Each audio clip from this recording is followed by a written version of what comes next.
Mr. Horton, it is no secret you have seen in some countries, scientists' views were being politicized. So, Mr. Horton, as a doctor yourself, and now as a chief editor of a medical science journal, how do you look at the reality? What the country that I admired greatly because of its scientific talent, the United States of America, is going through a very strange period in its history. Political climate is so strange to understand because you have a government led by a president who seems not to respect science. And I think this is one of the biggest threats that we face. There is a movement in the world against science. And that sense of anti-science is a huge danger to the health and well-being of our peoples. Those countries that have taken science seriously and those countries that have acted on the science quickly, those countries have had the most successful responses to the pandemic. But those countries that didn't take science seriously, those countries that were slow and indecisive and complacent and didn't recognize the warnings from scientists, those countries have suffered. And I think one of the lessons to come out of this pandemic is that we need to take science in our societies more seriously. And we need political leaders. We need political leaders who understand the value and power of science to inform their decisions. But you know, others would just say, what we know is you are the problem, China is the problem, WHO is the problem, and that's why we are here. And we do not want to wear masks, and we do not want to do anything extra than we have already done. We're just going to go our way. Well, China is not the problem, and WHO is not the problem. The problem is that Western governments were not prepared for this pandemic. And I think with the fullness of time, the truth will be made very clear that we actually owe a debt of gratitude to Chinese doctors and scientists who worked out the threat of this pandemic all those months ago. I think the truth will be clear. It will take some time.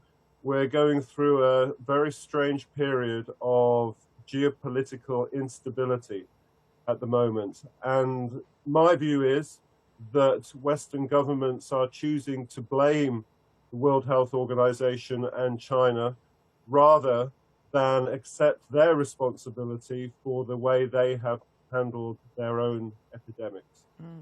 But the question really now, Mr. Horton, is we want to save lives, don't we? Can we do two things at the same time, Mr. Horton? On the one hand, to look into the origin and the scientific issues related to it. On the other hand, to work on the already collapsing geopolitics and come up with some kind of mechanism. We can do all of that. The first thing we have to do is we have to get a grip on the pandemic. It's a multipolar pandemic. The main focus at the moment is Brazil, the United States, and India. And we need to control this community transmission through all the means we know: physical distancing, avoiding mass gatherings, mask wearing. And what we also have is over 100 vaccine candidates that are currently going through clinical testing. And this is the potential hope that we have, that we can control the outbreak through our actions today. And then next year, we have the opportunity of developing a vaccine that will be enormously helpful in preventing further pandemics. But at the same time, we have also seen research about antibody, which could not last long, which means the vaccine we could have now could only be temporary solutions for some time. So are they going to be efficient? And the honest truth is that, remember, we didn't know this virus existed 6 months ago. So there's a lot that we are learning today about the virus, including how the body responds to it and develops an immune response to it. But think about influenza.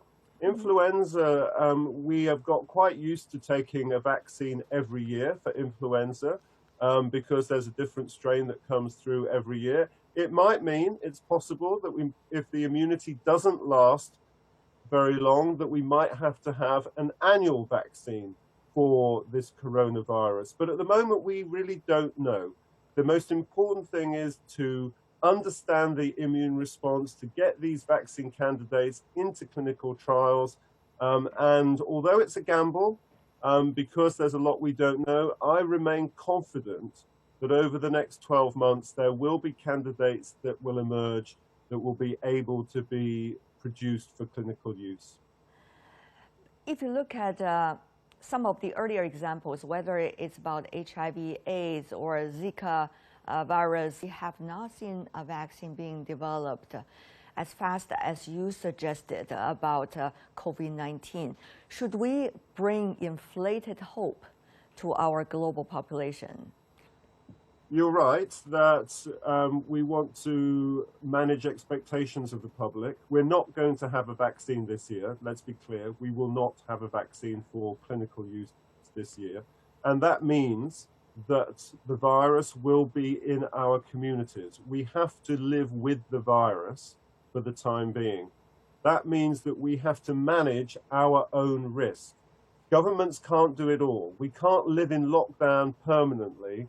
Otherwise, our economies and livelihoods will just disappear. Yeah. So that means that we have to take responsibility for protecting ourselves. And I think that's the biggest challenge, actually, that societies are facing, to accept that we have to live with the virus and that we have to change our behaviors.